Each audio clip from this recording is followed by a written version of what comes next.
So what are you doing? I'm trying to do some schoolwork, but my computer's too slow. Why don't you use the school district's resources? Well, how do I find out about that? Education Today starts now.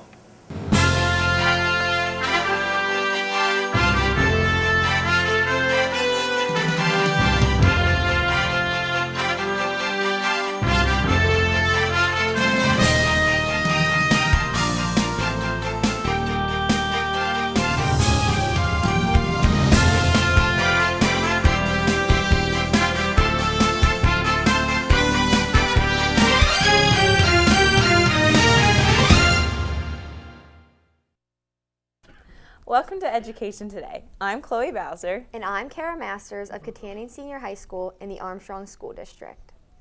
Over the last few years, we have brought our district technology directors in to talk about what's new and exciting in technology that has been implemented into our district. In the past, we have covered our new district website, laptop carts, and many other things. This year, we will give an update on our current technology, but add a few new things as well and what is planned moving forward. To talk more about the Armstrong School District technologies, we have with us Mr. Tony Grenda and Mr. Chris Clausen. Welcome to Education Today. Would you please introduce yourselves and give a brief background of your professional experience? Yes, I'm Tony Grenda. I've been with the school district now for 14 years, coming up on 14 years, coming in July. Prior to that, I worked for a company called Road Data and Video Conferencing. I worked there for about 4 years, so I've been in technology for quite a long time now. So, okay, my name is Chris Clausen. I've been with the district since April 2001, so a little over 11 and a half years this year. I've been here basically since I graduated from a tech school, straight out of high school. So all my professional experience has actually been within the district itself. So I've learned everything from Mr. Grenda as well along the way, and it's been a very rewarding experience being here, and looking forward to hanging around for a while. We're glad to have you here. Thanks. There are various technologies that are used throughout our district. Can you give us a brief overview of what kind of things are out there? I'll just kind of give a basic idea of what's in every classroom in building. Recently, we've been adding a lot of technology into classrooms with interactive whiteboards and with projectors that then help engage students into the classroom. Obviously, we have a number of computer labs throughout the district in every secondary and elementary building. We've added laptop carts through the CFF grant, as well as on other occasions as we see fit. And then obviously iPads have been coming in to the district and adding to our wireless infrastructure of iPads and wireless laptops and things like that. That's kind of like a basic idea at this point. Do you have anything to add to that? no, you covered it rather well. Okay, there you go. Our website offers our district some different features. How can people take full advantage of it, and what all does our website offer? I think probably the best way to take a full advantage is to keep coming back constantly. I know all the buildings now, the way it's structured, all the buildings have their own control over adding content to the website. So, which is a nice feature. They can go in and actively add content to it as need be. They constantly update events and things that are going on within the building, and that also tends to happen at the administration building level. All the departments typically contact the technology department and we update anything that's needed for them. Okay. Is there a new plans to continue to improve the website? I think kind of just going with what Tony said, a lot of it is it's a constant process. So basically there's continuous improvements that are made also by our outside vendor that hosts the website. So it's a combination of what they provide feature-wise and then what we're able to utilize as a district. So like Tony said, that the schools also update quite frequently, so it's a matter of just keeping up to date with that. Yeah, being a hosted solution, they tend to do upgrades quite a bit for us. I think we've gone through 3 since the last 5 years. So they're constantly adding new features that the school district can take advantage of. Now, you just mentioned the CFF grants. How has this initiative modernized the regular classroom today? I think that kind of goes back to the previous question. We were talking about how the classrooms are set up. At this point, throughout the district, That was pretty much the introduction of interactive whiteboards within the district. Prior to that, there were very few, maybe only a couple that I can think of at that time. So I think bringing that grant in gave us the capital to implement some of these new technologies that are out there to try to engage students in the classroom to learn using technology, which obviously a lot of younger people catch on to technology and appreciate it, and that also then helps them learn because they are engaged in the classroom. And I think that's the basis of how it modernized the classroom going forward. Sure, and just to go on top of that, Mr. Schreckengast, the previous director of technology, following the lead of the CFF grant, he kept adding more and more whiteboards into the district, to the point now, after last year, I think probably like 98% of our classrooms throughout the district now have the electronic whiteboards and projectors in them. Okay.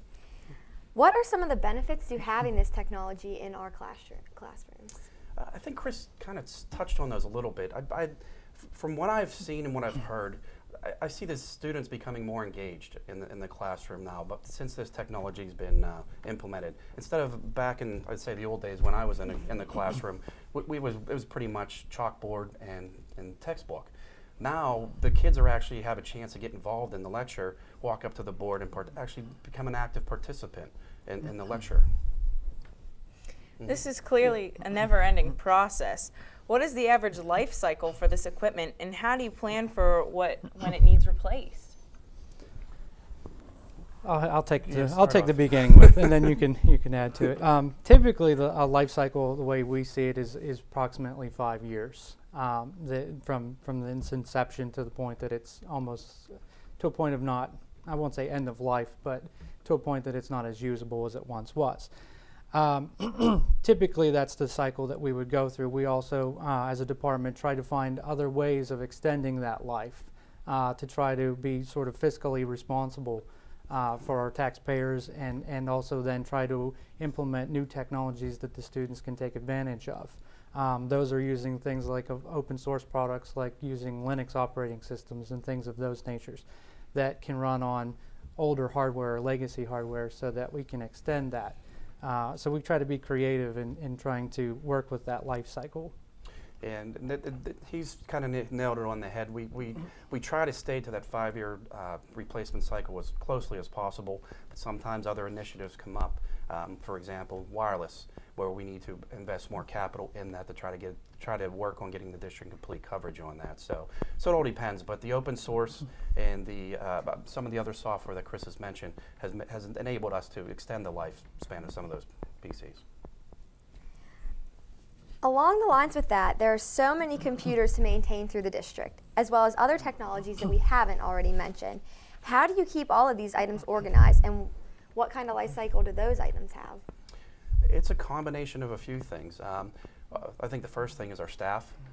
We're lucky that we have the quality of the staff that we do. They're excellent about trying to keep on top of everything as it comes into us. We also have an inventory application that Chris was very instrumental in getting up and running and maintaining. So that's been a great help to us. And Chris has also implemented another program that actually monitors all the PCs and our servers and keeps us actively aware of any issues that we need to address immediately. How difficult is it to keep all these things constantly updated? Well, it's challenging to say the least. I think knowing the geography of the district, we're pretty well spread out, considering there's not too many other districts in the state of Pennsylvania that are geographically spread out as much as we are, and the number of buildings, because it's sort of like having several districts within one.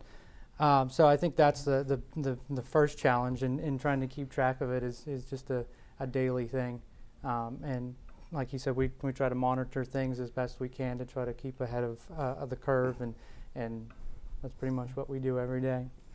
We also have we use a lot of times, since we are so spread out, a lot of our guys, they use remote management to try to expedite the process of getting things resolved. So obviously with 2 people for the entire district, that's always been a real challenge, but those tools like remote management allow us to do that. Okay, thank you very much. We are going to take a short break, and we will be right back with the Armstrong School District Education Today. We'll be talking more with Mr. Chris Clausen and Mr. Tony Grenda, both of the Armstrong School District Technology Department. Stick around. Before I came to IUP, I had no idea what college would be like or what role I would play or where I'd be in the future. But when I came to IUP, everything changed. I met people who really made me feel like I belonged. I had great classes at a great nationally ranked university. Hi, my name is Megan Miller. I'm a fine arts major, and this is my university.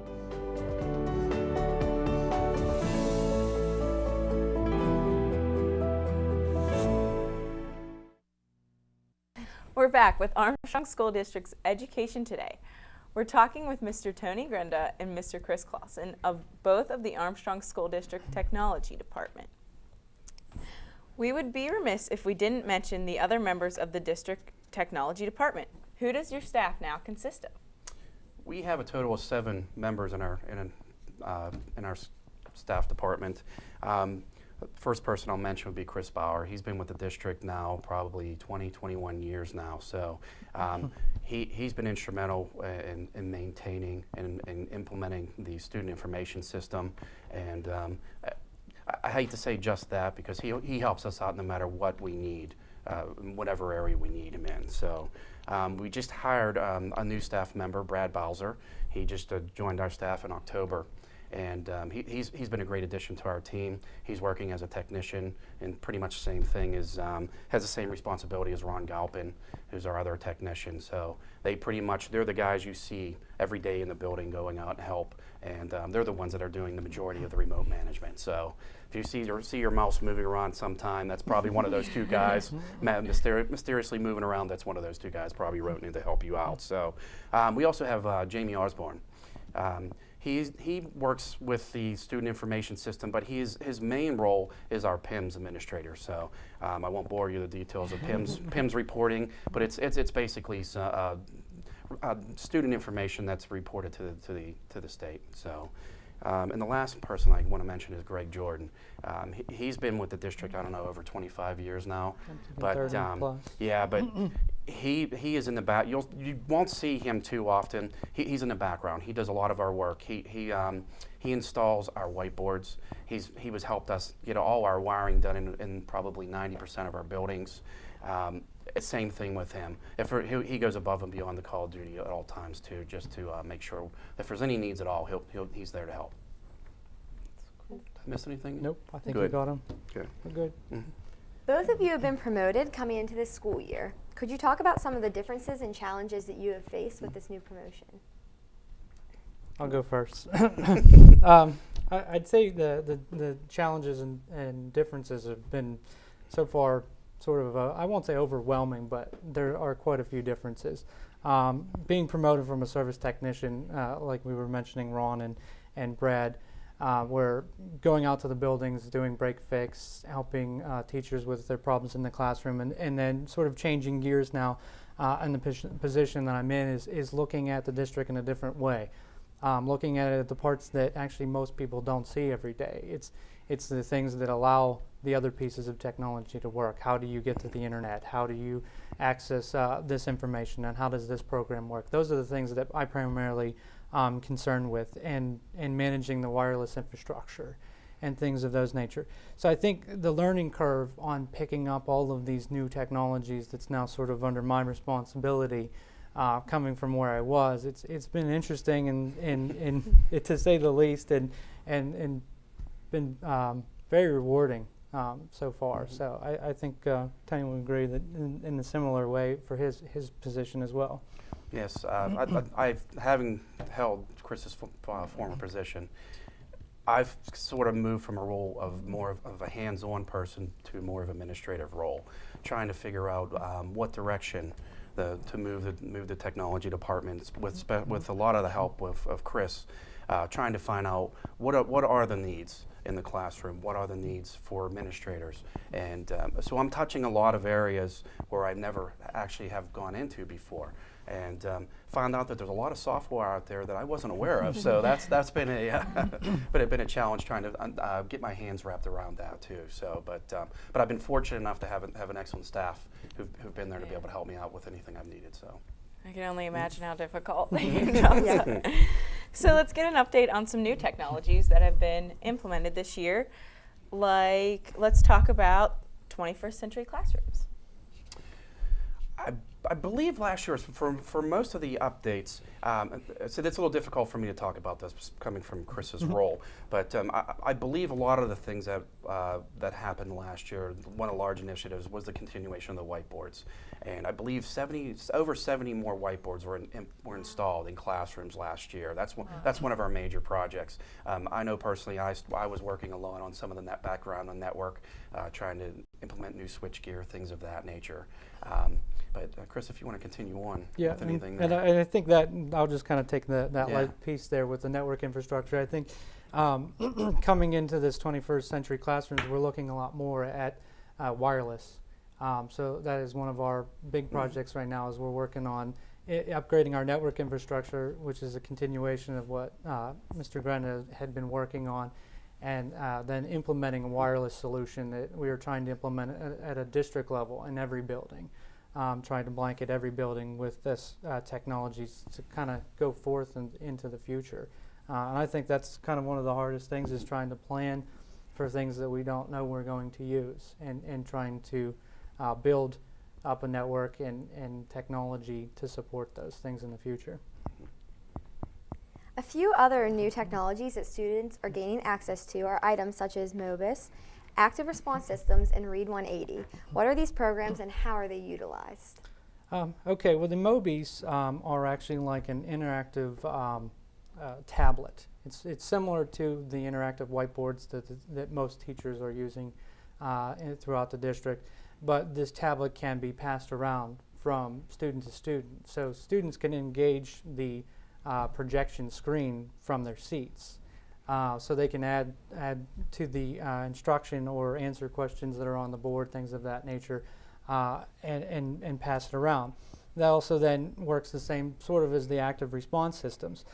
These are like a clicker-based system where this unit is connected to, say, the teacher's computer, and they are able to actually give out a remote to every student in the classroom, and a question can be presented on the screen, and then all the students can be polled all at one time, and then there's real-time results. So everyone can be asked a question and then see where the consensus is and what the students believe, which then obviously helps the teacher and the students learn. The last program there is the Read 180 program. This is used mainly in our special education classrooms. I think it was started in reading and a half, I believe.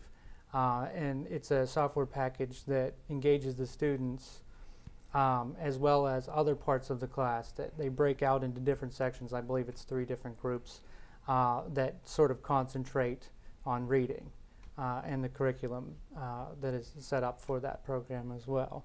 And I think those programs have really sort of innovated the way that the students learn in the classroom. And those are just a few of the things that we have going on. I have been I've watched the Read 180 program happen when I watched my sister teach, and I think it's one of the best things that's really happened in a while. I think it really helps the students a lot. So It's good to hear. As you mentioned with the MOBIs, iPads and tablets are the newest thing that are out for people. And over the last year or so, ASD has tried to add that to their list of available technologies. Can you talk about how they've begun to be implemented and what's the district's plan to move forward with them? They have been. I know Mr. Schreckengoss, he started this process a few years ago, and I think we're over 200 iPads throughout the district right now. I know in the special ed department they've been the true lifesaver to a lot of the students, especially for the assistive input that you can enable on those iPads. It's really helped a lot of those students really thrive in the classroom. As through the ISD Foundation, I know a cart was purchased and placed in the Lenape Elementary, and another cart was also purchased this year, which we're going to be implementing hopefully soon after the beginning of the new year. So, but they're really starting to be used more and more in the classroom. I think they're an easy tool to pick up and jump on the internet, and some of the apps, some of those education apps really fit in well with the curriculum. Okay. When technologies such as these tablets are added to the district through awarded grants and other means, how does that affect the difficulty of your jobs? It's a challenge, especially when you're considering tablets and iPads. They're truly designed to be a single user interface, and for us it's difficult because we're using them in an enterprise environment, and there's no really good tools out there to actually manage those well. So it's the challenge becomes getting those set up and out there, and still give us the chance to actually manage those in a reasonable manner. So we're working through those. So that's going to be a constant challenge for us. I think one other little note on that is, and then it kind of goes back to, and I don't want to go too much on infrastructure, but that also then goes back into the wireless infrastructure, because the iPads are obviously a wireless device. So that increases the complexity of say, my job, to implement that wireless solution throughout the district so that those devices function the way they were intended. Where do you see the value of these and how they can enhance a student's learning experience? Go ahead. Well, I think Tony started, I would say, on the way that they enhance. I think the applications that are on there, and a lot of them are designed in a way that sort of promote learning. I mean, that's Apple's, I would say, their premise of partly why the apps are there. I mean, yeah, there are apps that are for fun and things like that, but they also, Apple's always been an education-oriented company, and I think that is also why they're trying to reach into the education environment. So there are apps available to sort of go along with that, and then, like he had mentioned, the special education apps that have been monumental. I mean, I think they've been very good. I think ease of use as well. I mean, the interface on them, just about anybody can pick one of those up and start using them. And again, it's instant. You just go in, unlock the screen and go to. So whereas a laptop, you have to start them up or log in. So I think there's some great features that are good for those. I agree. What is your busiest time of the year and why? Well, when I was in Chris's position, it used to be like from June till December. It started, typically it used to be for me the day after school let out. Believe it or not, that's one of the busiest times for the technology department. We're swapping out equipment, imaging PCs, getting things ready for the next school year. So it's literally, the entire summer for us is really a race to see how much we can get done in a short time frame. Because realistically, 2 weeks prior to the beginning of the school year, the teachers are coming back, and we're jumping right back into assisting them get ready for the new school year while still trying to continue finishing up what we were doing. Yeah, I kind of agree with Tony. I mean, that's typically the busiest time for us. We sort of have peaks and valleys. We're talking about it earlier today, and in the summer is definitely a big push, and then obviously into the beginning of the school year as the teachers and the students return. And then we have other initiatives and projects that then also create busy times for us, usually after the new year. So there's sort of a busy time almost at any point during the year. Yeah, one of those is a cyber school. Since the cyber school's been implemented, that's just a constant, trying to help and making sure that the students have everything that they need. So. In the past, job shadowing and internship opportunities were offered. Is that still planning to move forward? Sure, we're willing to accept anyone that's interested in a job shadowing or even an internship. So we are open to that at all times. Wonderful. Yeah. How can people contact you for information about that? I think it's one of those things. You could either contact myself at the administration building, or contact the Human Resources Department to find out any more details on how they can go about doing that. Okay, thank you. Every year we ask this, so let me ask you guys. If we were to take a long view of the ASD Technology Department, what would you like to see in the ASD Technology Department's future? I think one of the things we'd like to get back to when we can is a regular replacement of equipment, of more especially computers. Just like I said, just through different projects and initiatives that have come up over the last several years and the budgetary restraints, we haven't been able to follow that 5-year cycle as closely as we'd like to. So I think that's one of the biggest things I'd like to see happen again. I think we need to move forward as Chris is already starting to lay the foundation for our wireless upgrades.